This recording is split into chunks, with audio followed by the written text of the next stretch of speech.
All right, so in this video, I'm gonna show you guys how we prep our skateboards. So all of these boards right here are from No Comply Skate Shop in Austin, Texas. We just did an art show over there and I got some stacks of boards. So we have some that are completely broken. We have some that are cracked. We have some that are just old. But these are all great for lumber.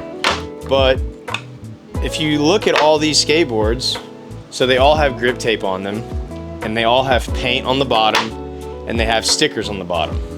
So I'm gonna show you guys how we process these and make raw lumber. So the very first step with every board is to take the grip tape off the top. So that's what we're gonna show you first. So for this process, we use 3 tools.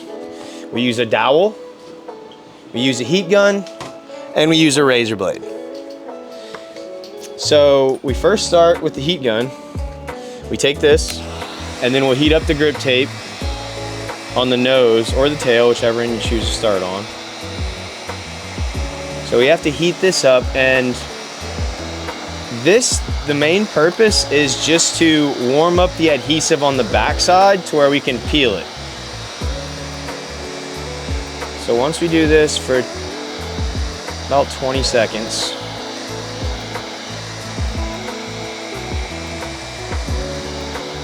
okay, we take our razor blade and we start the process of lifting the grip tape up.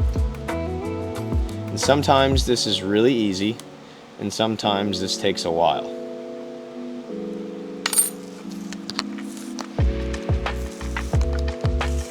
Okay.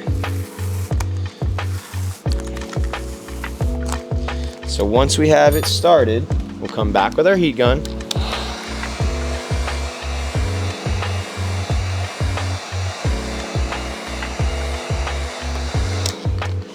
And then we come to our dowel and we wrap it.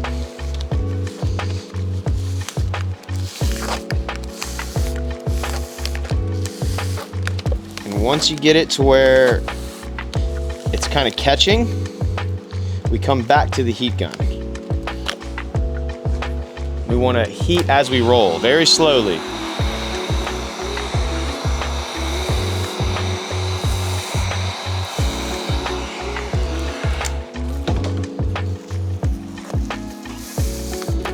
And I think I just want to say, before everybody on YouTube comments and sends me the video of the guys in Canada using a lathe to do the grip tape, that does not work. They are trolling everyone. It's great, it looks cool, but it does not work.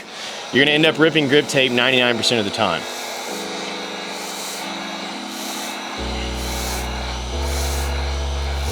And your big important step is to keep the heat gun on this side of the dowel. If you do it from this side, the grip tape will rip.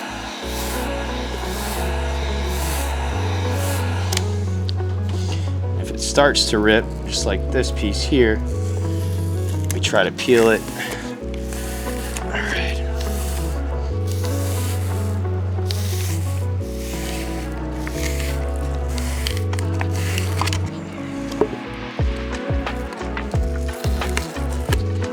Okay. That's one.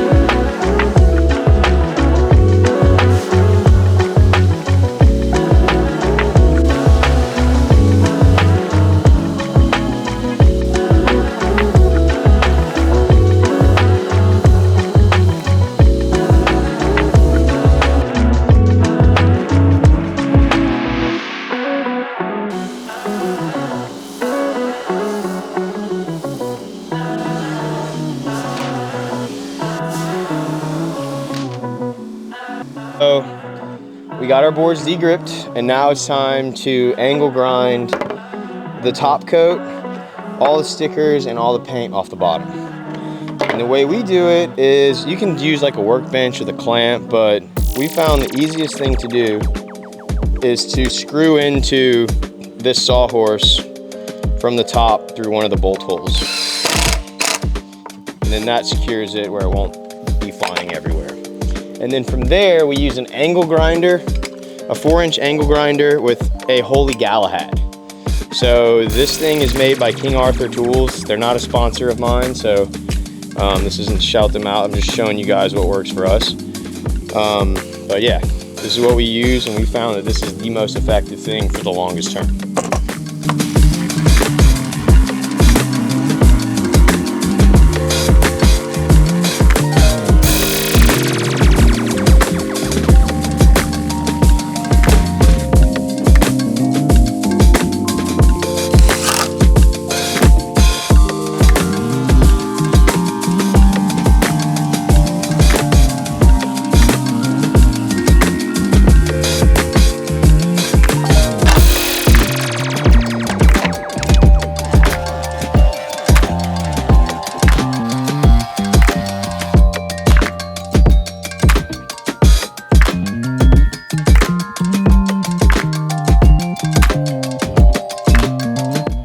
Alright, so we just prepped half a dozen boards.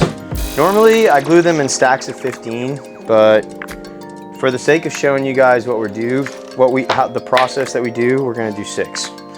So once we have them all prepped and ready to glue, we inspect them. So this guy right here, since the top one's pretty much gonna get cut off, we're gonna put the top one that has, I think this is a Santa Cruz board that has a carbon fiber insert. These kind of suck for the saw stop, so we're gonna put that on the top strategically to make sure it gets cut off. First step that we do is to take blue tape and we go over the holes on the bottom. And this is just to keep, like, there's gonna be glue squeeze out, but this is to minimize the amount that gets all over the floor.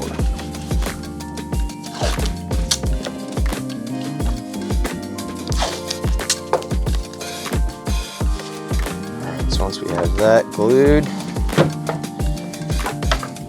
order that we want them in. All right, and we use Tight Bond 3.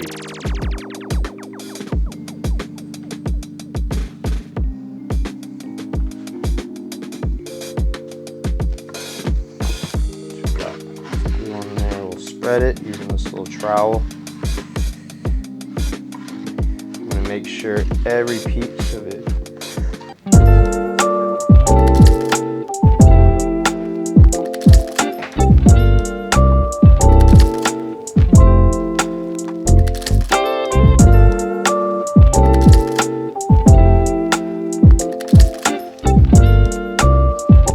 Once we got everything glued up, we put tape on the top too, again to try to just like minimize the glue squeeze out. And then we go over to our press. Okay, so since we're only doing 6 boards, I put some blocks underneath because our board is ready for 15. And then this is the top of another stack, so we have something flat. And then we'll go in with our jacks.